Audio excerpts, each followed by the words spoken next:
Bem-vindos ao Instituto Bíblico Online da BBN Internacional. Nós vamos hoje continuar a nossa série de estudos tirados do livro Introdução ao Velho Testamento, escrito por Donald D. Turner.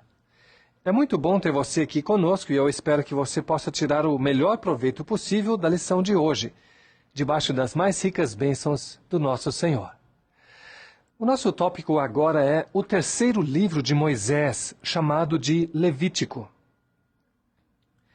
O Senhor Jesus Cristo citou o livro de Levítico quando deu o segundo grande mandamento, em Mateus 22:39, tirado de Levítico 19:18. Vejam-se também Marcos 12:31 e Mateus 19:19. O Senhor, igualmente, depois de purificar alguns leprosos, veja Mateus 8:2-4, enviou-os por diversas vezes aos sacerdotes para que oferecessem aquilo que Moisés ordenara, fazendo referência a Levítico 14:2-4. O Senhor mesmo foi levado ao templo quando tinha 40 dias de idade, conforme estipulado pela lei, em Levítico 12:2-8. Lucas 2:22-24. Em Gálatas 4:4 lemos: Vindo, porém, à plenitude do tempo, Deus enviou seu Filho, nascido de mulher, nascido sob a lei. Durante sua vida terrena, o Senhor esteve sujeito à lei. Quando foi criticado por não observar o mandamento do sábado, explicou que não estava desobedecendo ao mandamento, mas sim, seus críticos é que interpretavam mal a lei. Mateus 12:1-13. A verdade é que não lemos que Jesus tenha entrado no templo com um animal a fim de oferecer um sacrifício por seus pecados, porque ele era santo e não tinha a menor necessidade disso. Disse, pois, Jesus aos fariseus: Quem de vós me convence de pecado? E ninguém pôde dizer nada. Estamos certos de que o Mestre esteve em Jerusalém durante a festa da Páscoa apenas 2 vezes durante o seu ministério, João 2:13 e 13:1. E pode ser que João 5:1 também fale de uma terceira Páscoa. Contudo, parece-nos que ele só celebrou a ceia da Páscoa na última vez, na noite em que foi aprisionado. Há várias referências ao livro de Levítico nas epístolas. 1 Pedro 1:16, Romanos 13:9, Gálatas 5:14, Tiago 2:8, Hebreus 9:12 e 13, Hebreus 10:4, 13:1-13, 2 Coríntios 6:16 e também João 1:14, Apocalipse 7:15 e 21:3, que falam sobre o tabernáculo de Deus entre os homens, de Levítico 26:11 e 12. O livro de Levítico segue-se tão logicamente ao livro de Êxodo e estão tão estreitamente unidos entre si que não há dificuldade em os aceitarmos como partes da mesma obra. Nos originais, começa com a conjunção e, fazendo a consideração de que as ofertas seguem muito naturalmente a história da construção do tabernáculo. Visto que esse livro trata das leis concernentes aos sacerdotes que pertencem à tribo de Levi, é chamado de Levítico. Seu tema é a santidade, palavra que significa separado ou consagrado. Muitas vezes esse termo é usado para designar aquilo que é separado do uso comum, e também de tudo quanto é pecaminoso. Levítico 2, 3 e 10, 7, 1, 16, 4. Conforme já indicamos, o propósito principal da lei foi o de preparar o mundo para receber o Senhor Jesus com inteligência, aceitando-o como Salvador, como o Cordeiro de Deus que tira o pecado do mundo. Gálatas 3:24. Além disso, a lei serviu para separar os israelitas como um povo peculiar de Deus entre todos os povos. Êxodo 19, 4-6. Santo, apartado das demais nações, para que não compartilhasse de suas idolatrias e imundícias, fazendo-o sentir profundamente a santidade de Deus e sua ira contra o pecado. E também serviu para transformá-los de uma nação de escravos em uma nação ideal, em que cada um amasse o seu próximo, cuidasse das viúvas e dos órfãos, socorresse aos pobres, etc. Por esses motivos, os sacrifícios e as festas religiosas tinham 2 propósitos. Primeiro, simbolizar Jesus Cristo, preparando o povo para a sua vinda, e segundo, ensinar ao povo a santidade de Deus, de tal modo que sua maneira de andar diária fosse uma santidade prática. No estudo dos diferentes capítulos, veremos esses aspectos de cada oferta. Essas são as verdades que estabelecem a diferença entre os sacrifícios dos israelitas e as horríveis orgias pagãs com seus sacrifícios humanos e idólatras. Nessas leis, nunca se encontra a ideia de aplacar uma divindade qualquer, sempre disposta a praticar o mal contra os homens, ou seja, aplacar a sua ira e o fazer mudar de ideia em vista da oferta feita. Pelo contrário, aquelas leis sempre apontam para um Deus santo que, à base do sacrifício, aceita o pecador e o perdoa, e entra em comunhão com ele e o abençoa. Quanto àqueles que se opõem à ideia de um Deus santo que exige sacrifícios sangrentos, devemos compreender que os povos da terra vinham oferecendo aos seus deuses sacrifícios semelhantes desde séculos antes do tempo de Moisés. Também se deve levar em consideração a necessidade de ensinar ao povo quão terrível é o pecado, que exige o derramamento de sangue e a perda de vida como propiciação. Porém, o mais importante é a lição constante da substituição, preparando o povo para a vinda de Cristo, o Cordeiro de Deus que tira o pecado do mundo. É injusto condenar o sacrifício de animais sem levar em consideração essas verdades preciosas do plano de Deus. O Dr. G. C. Morgan dá o seguinte esboço do livro de Levítico. A. Dedicação, as ofertas, capítulos 1 a 7. Vemos lá a provisão para a aproximação. B. Meditação, os sacerdotes, capítulo 8 a 10. Apropriação da provisão. Ponto C. A separação, o povo, capítulos 11 a 22. Condições da apropriação. D. Consagração, as festas, capítulos 23 e 24, os benefícios da aproximação. E E. A ratificação, os sinais, capítulos 25 a 27, símbolo da relação. Podemos dividir o livro de Levítico também da seguinte forma. Primeira divisão, as ofertas, capítulos 1 a 7. A segunda divisão, a consagração de Arão e seus filhos, capítulos 8 a 10. A terceira divisão, a distinção entre o puro e o imundo, capítulos 11 a 22. Excetuando o capítulo 16, que trata da festa anual do dia da expiação. E a quarta divisão, o calendário sagrado, as festas, os sábados, capítulos 23 a 27. E essa última divisão que nós vamos usar. Vamos então à primeira grande divisão no livro de Levítico, as ofertas, capítulos 1 a 7. As ofertas serão tratadas com mais detalhes no nosso próximo estudo. Mas podemos agora ver o holocausto ou oferta queimada, capítulos 1, e no capítulo 6, os versículos 8 a 13. A oferta de manjares, capítulos 2, 6, versos 14 a 23, 7, versos 9 e 10. Também a oferta pacífica, capítulos 3 e capítulos 7, 11 a 36. Também a oferta pelo pecado, capítulo 4, 1 até capítulo 5, 13, e capítulo 6, verso 24 a 30. E por fim, a oferta pela culpa, capítulos 5, 14 até 6, 7, e 7, versos 1 a 7. A segunda grande divisão no livro de Levítico é a consagração de Arão e seus filhos, capítulos 8 a 10.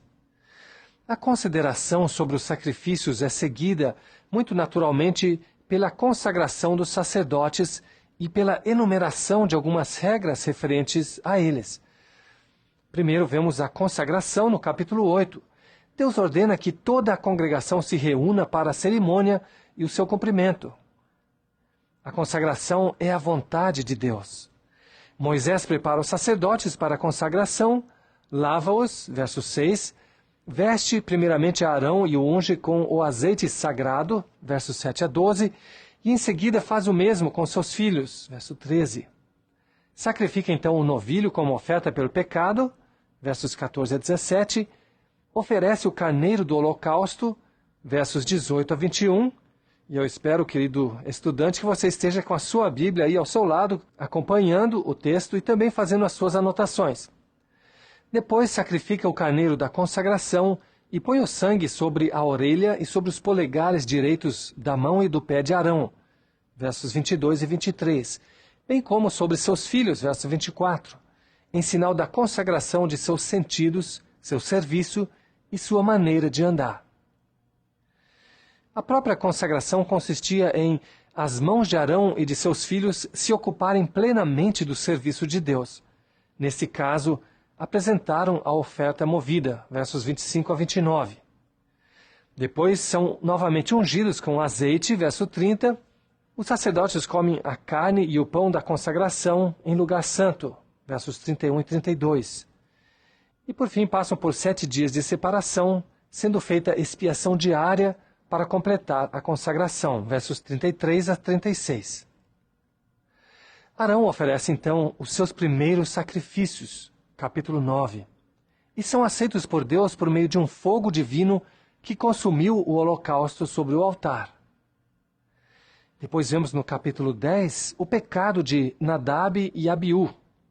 Eles oferecem fogo estranho na presença do Senhor, em lugar de usarem o fogo do altar dos sacrifícios, e Deus lhes tira a vida como exemplo de sua santidade para todos. O pecador precisa aproximar-se de Deus por meio do sacrifício, mediante o altar onde o sangue é derramado.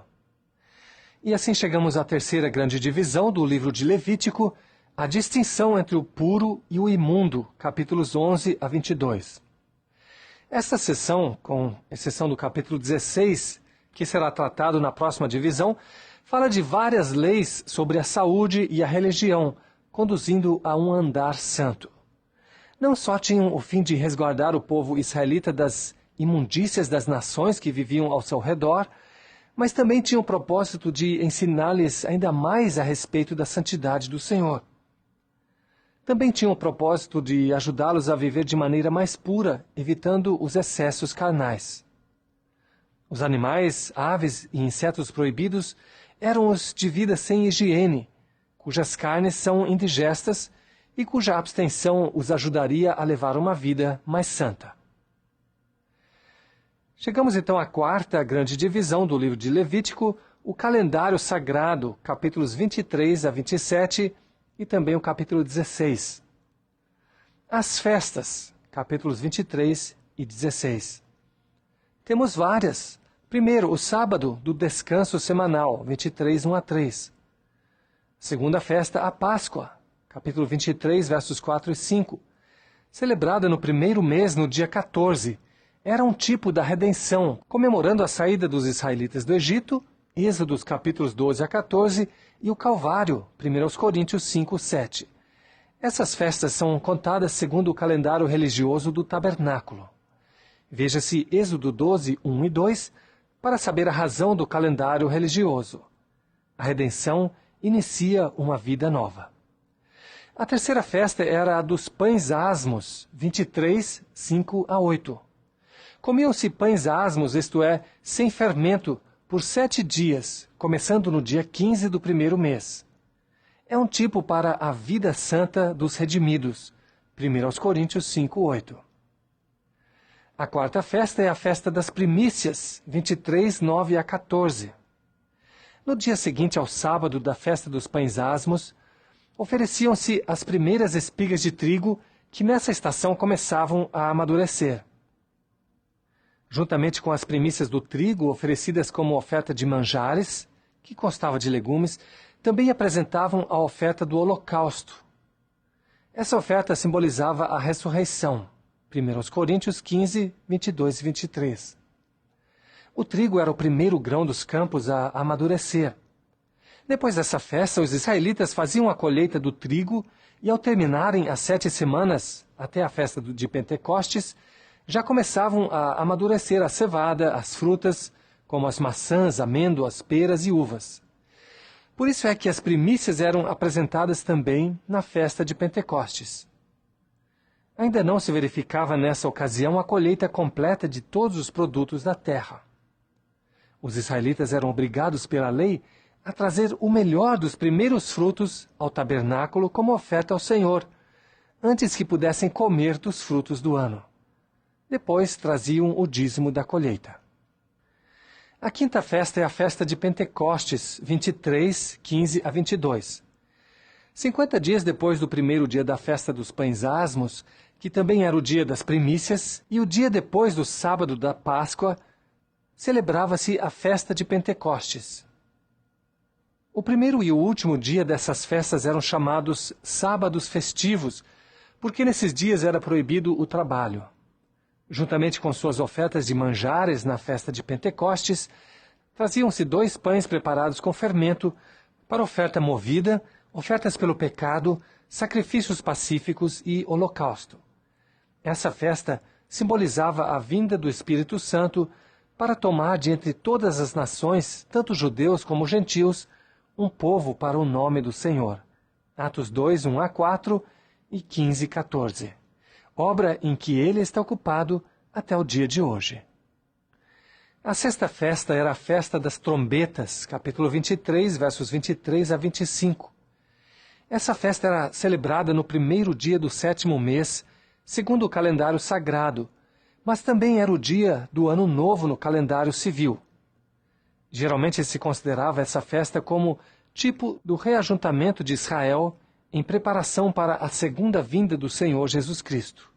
Mateus 24, 29 a 31, Ezequiel 37, 1 a 14, Jeremias 16, 14 e 15 e Isaías 11, 11 e 12. Segundo essa interpretação, o longo período entre a festa de Pentecostes e a festa das trombetas simbolizava a presente dispensação da graça, em que o Espírito Santo está formando a Igreja à espera de Jesus Cristo. Chegamos então à 7ª festa, que é o dia da expiação, 23, 26 a 32, e também os capítulos 16 e 17. O 10º dia do 7º mês era o dia mais solene de todo o ano judaico. Era o único dia do ano em que o sumo sacerdote entrava no Santo dos Santos. Nesse dia, tendo sacrificado a oferta pelo pecado, levava o sangue, vestido de suas vestes brancas, levava o sangue até a presença da glória de Deus entre os querubins do propiciatório, que cobria a arca do testemunho. O próprio sumo sacerdote tinha que apresentar os animais perante o Senhor, e ele mesmo os sacrificava. Fazia tudo quanto estava relacionado com os atos do dia, porque representava o povo, e o sacrifício era a favor da nação inteira, pois fazia expiação pelos pecados nacionais. O capítulo 16 é o coração do culto judaico. É a representação mais completa e perfeita da obra de Jesus Cristo, que morreu pelos pecados do mundo. Os 2 bodes eram apresentados perante o Senhor e eram assinalados por sorte, um para ser degolado, para fazer expiação pelos pecados, pois seu sangue era apresentado ao Senhor no Santo dos Santos.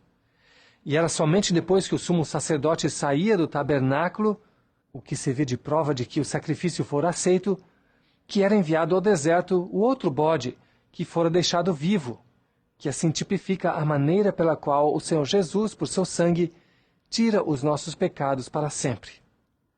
A obra de Cristo é tão ampla que exige os 2 animais para representá-la corretamente.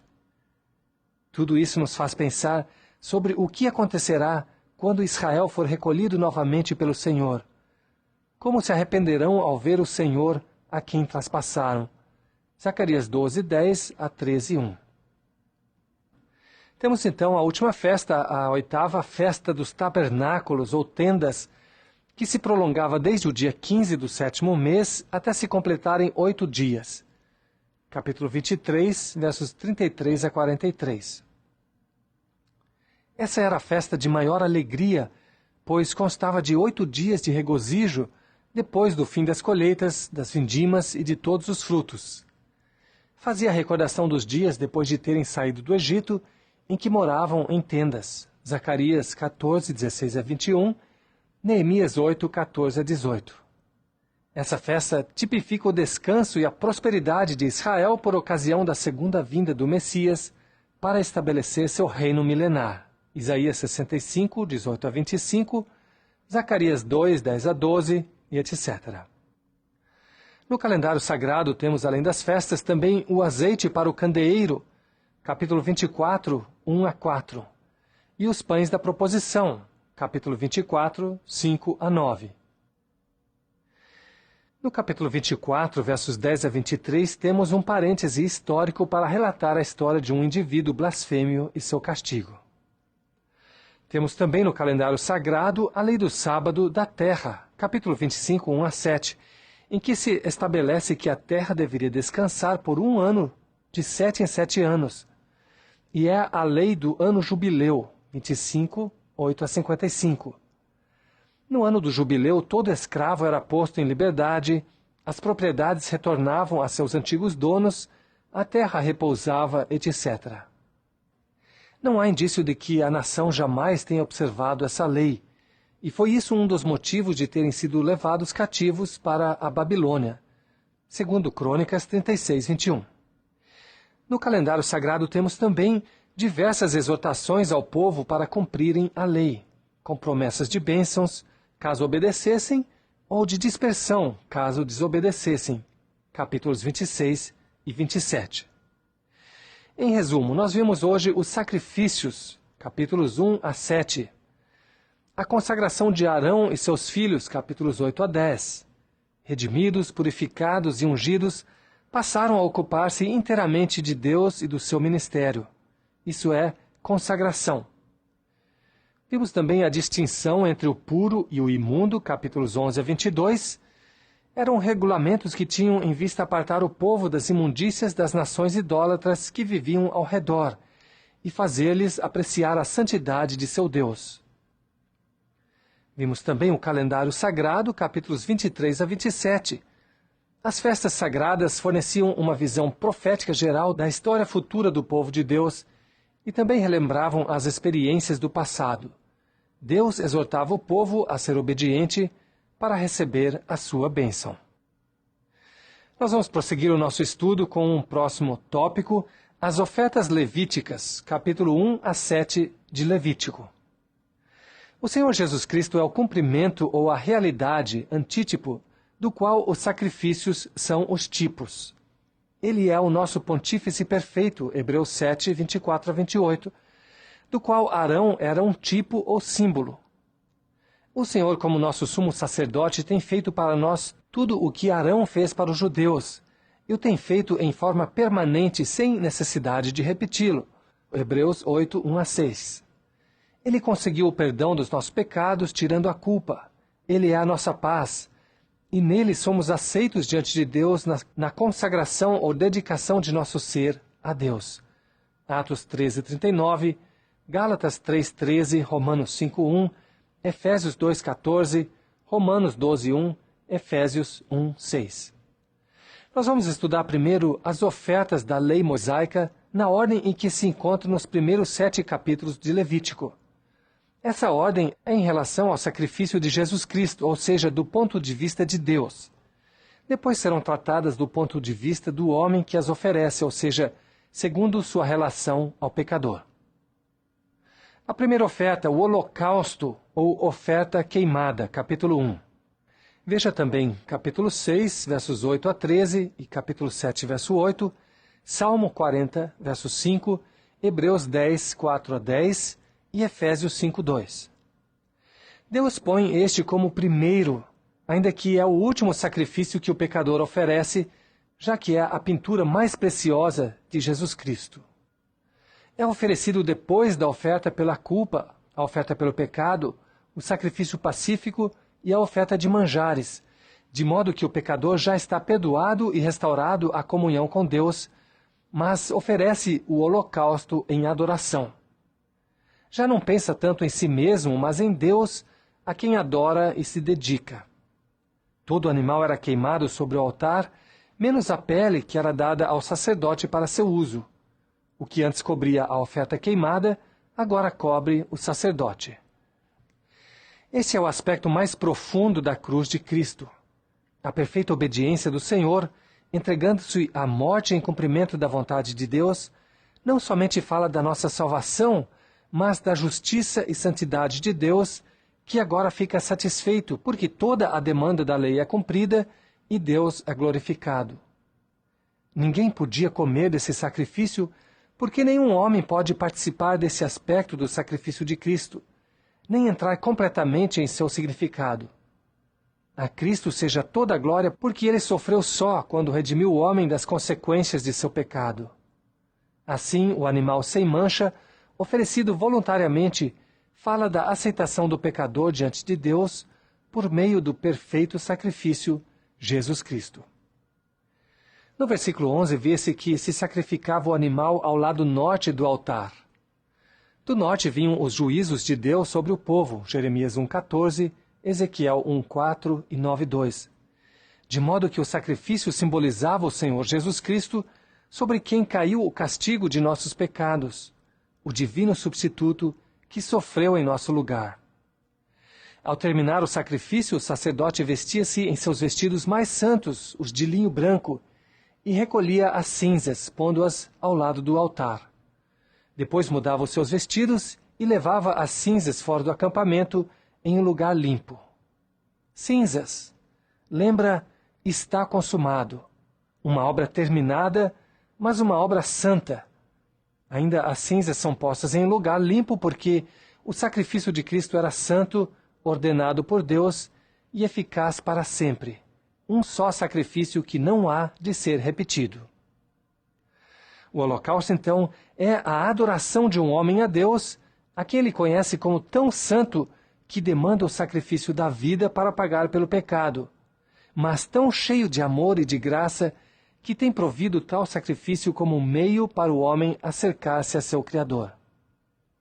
Aquele que oferece rende a Deus a suprema adoração de sua alma e expressa seu desejo de dedicar-se a Ele. É a oferta queimada de aroma agradável diante de Deus.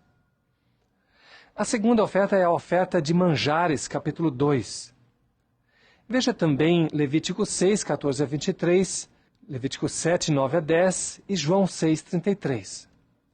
Este sacrifício não incluía sangue, mas era oferecido sempre em conexão com o holocausto ou outro sacrifício de sangue. Era voluntário e, não obstante, tinha regras rígidas para sua observação. Tinha que ser de flor de farinha, isto é, de farinha fina, bem moída, sem nada do tosco da cevada ou da aveia. Também se admitiam espigas novas, mais ternas, tostadas ao fogo, que nos fala de Cristo, que numa idade não avançada, foi crucificado aos 33 anos de vida terrena, foi cortado da terra, primícia dentre os homens. Lucas 3, 23, Isaías 53, 8, 1 Coríntios 15, 20. Esta oferta nos fala da vida perfeita do Senhor Jesus Cristo que veio do céu para dar de comer aos homens o alimento espiritual da verdade. João 6, 33 a 35, Salmo 37, 5. A oferta não podia conter fermento, que é um tipo de corrupção. 1 Coríntios 5, versos 7 e 8. Porque em Cristo não houve nada de engano, de imperfeição, mas toda a pureza. Nem podia conter mel, tipo de doçura natural humana, o mel sendo o único doce que o corpo absorve sem o processo da digestão. Cristo, em sua vida terrena, efetuou através de Deus que agia nele. O Filho não fazia nada de si mesmo, segundo aos Coríntios 5,19, João 5,30 e João 8,28.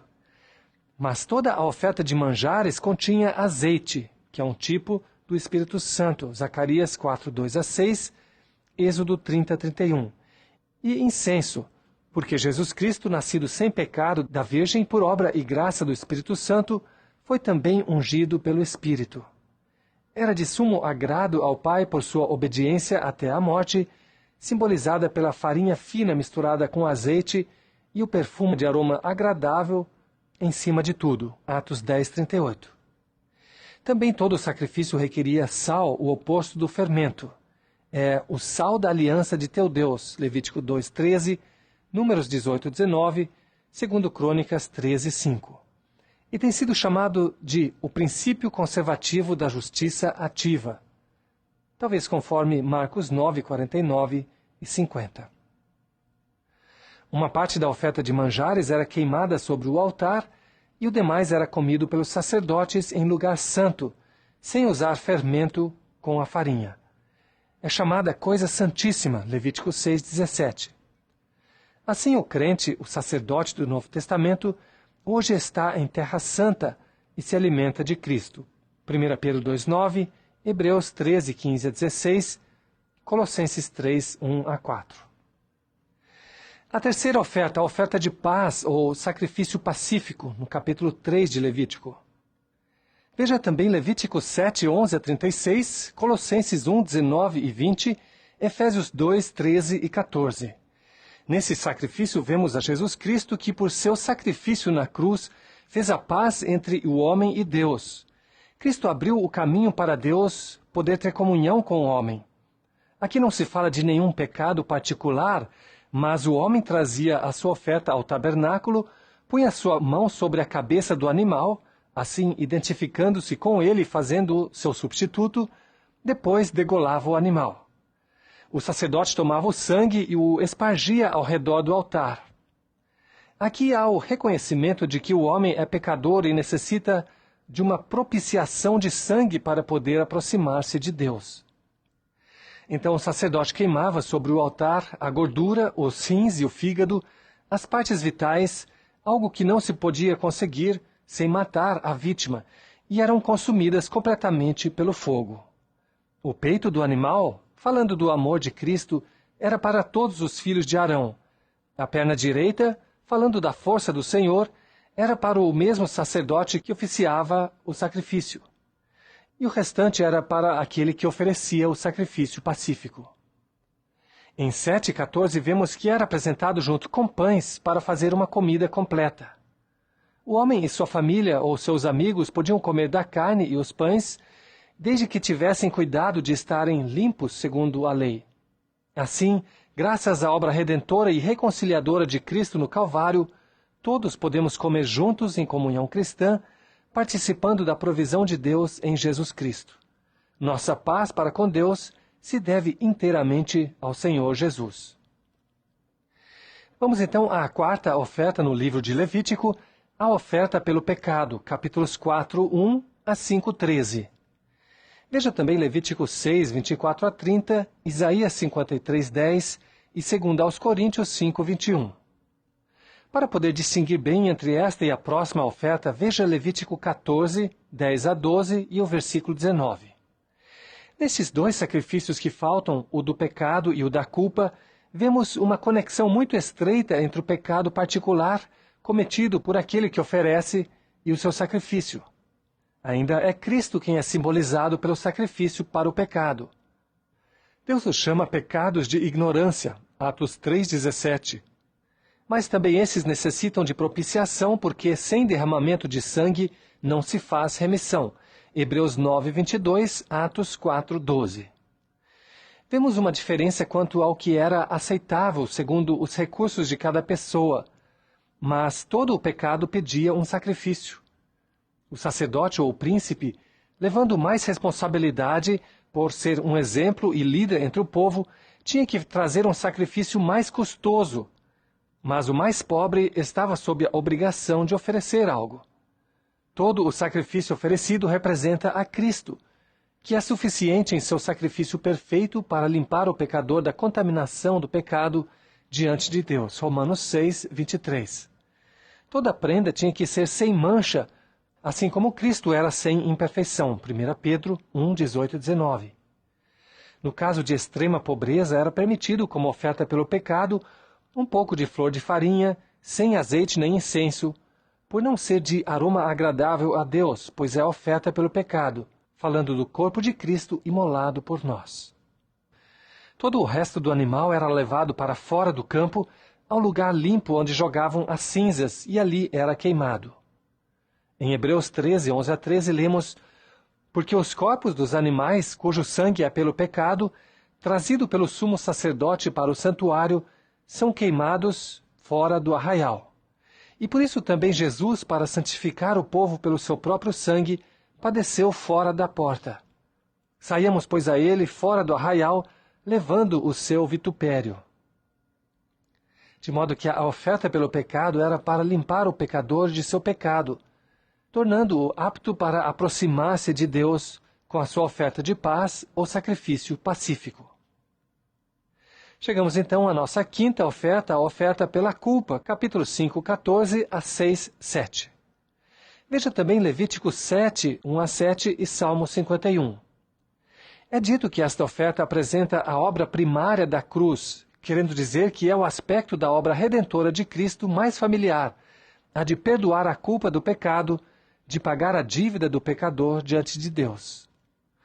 Alguns querem fazer uma distinção entre a classe de pecado que requeria a oferta pelo pecado e outra classe que requeria a oferta pela culpa. Pecados cometidos por ignorância, Levítico 4:2 e Salmo 19:12, ou por imundície, Levítico 12:6, requerem a oferta pelo pecado. Pecados cometidos por inadvertência ou pelo ceder à tentação fazem necessária a oferta pela culpa. Também é feita a distinção seguinte: pecados contra a natureza de Deus demandam a oferta pelo pecado. Pecados contra o governo de Deus exigem a oferta pela culpa. Em todo caso se vê, primeiro, não há pecado leviano. Segundo, muitas vezes há grande culpa onde não se suspeita culpa alguma. Terceiro, no momento em que descobrimos que temos pecado, devemos confessá-lo e buscar o perdão. E quarto, não nos arrependemos verdadeiramente, a menos que tenhamos feito o possível para retificar o dano causado. Em Levítico 5, 14 a 19, se fala de pecados cometidos diretamente contra Deus, como, por exemplo, a falta de trazer as primícias ou os dízimos ao Senhor, ou de não observar os sábados, etc. Enquanto Levítico 6, versículos 1 a 7, mencionam vários pecados contra os próximos. A natureza do pecado não afeta a responsabilidade de trazer uma oferta sem mancha, nem o efeito do sacrifício devidamente apresentado. Cristo é o nosso sacrifício. Ele pagou nossa dívida e nos lavou de nossa culpa diante de Deus. Nestas 5 ofertas do povo hebraico, temos considerado, do ponto de vista de Deus em sua relação com Cristo, o holocausto, a oferta de manjares, o sacrifício pacífico, a oferta pelo pecado e a oferta pela culpa. Todas representam a obra de Cristo, que no Calvário fez uma só oferta perfeita, que não tem necessidade de repetir-se. Hebreus capítulos 9 e 10. Agora vamos estudá-las desde o ponto de vista do pecador que as oferece. Quero dar uma ilustração. Suponhamos que um judeu, vivendo sob a lei de ofertas levíticas, caia em pecado. Ele reconhece que tem faltado para com Deus e que leva a culpa diante dele, mas deseja o perdão. Conforme esta lei, o homem traz sua oferta ao tabernáculo. Ali, diante de Deus, põe sua mão sobre a cabeça do animal. Esse ato transfere seu pecado ao animal. Logo o degola e o animal derrama seu sangue, isto é, sua vida, pelo pecado do dono que o oferece. Assim o homem saberia que a culpa lhe era perdoada. Mas poderia sentir que ainda estivesse contaminado pelo pecado. Para limpar sua consciência da contaminação do pecado, faria expiação, isto é, ofereceria a Deus outro animal como oferta pelo pecado. Logo, este suposto indivíduo, contemplando ainda a santidade de Deus e sua própria condição, deseja expressar a Deus seu desejo de ter comunhão com Ele. Assim reconhece a provisão que Deus tem feito para que o pecador tenha paz com Deus, e desta vez oferece o sacrifício pacífico, oferta voluntária em gratidão a Deus pelo perdão já outorgado, o qual abre caminho para a comunhão com Ele. E então, regozijando-se na sua relação de intimidade com Deus, apresenta sua oferta de manjares. Resta agora o holocausto como um ato de adoração e consagração inteira de seu ser a Deus que o perdoou, o limpou e lhe trouxe a paz e a comunhão com Ele. Todo o animal é consumido sobre o altar, subindo a Deus como aroma agradável, e o homem sabe que sua adoração e consagração são aceitáveis a Deus. Muitos crentes hoje em dia chegam até esse ponto na sua vida espiritual, mas não reconhecem a responsabilidade de uma consagração de seu ser inteiro a Deus. Nós temos ocupado tanto tempo com isto, com essas ofertas, por ser tão fundamental na lei, na vida da nação de Israel e em nós mesmos, para podermos compreender o plano de Deus em dar seu Filho em propiciação pelos pecados do mundo. Resumindo, estes sacrifícios tinham duas funções. Eram tipos de Jesus Cristo, o Cordeiro de Deus que tira o pecado do mundo. Assim, ensinavam as distintas fases de seu sacrifício no Calvário em preparação para sua aceitação quando se tornou carne. Segundo, eram uma provisão para poder aproximar-se de Deus, demonstrando sua santidade, a seriedade do pecado e o único remédio que era o derramamento da vida. Vimos o holocausto ou oferta queimada, a dedicação do ser a Deus. Também a oferta de manjares, a comunhão com Deus. A oferta pacífica, que é a restauração à paz e à comunhão. A oferta pelo pecado, a limpeza da contaminação do pecado. E a oferta pela culpa, a dívida paga e a culpa expiada. E assim encerramos mais uma lição, e eu espero que você tenha tirado bom proveito hoje e que você retorne para a nossa próxima lição.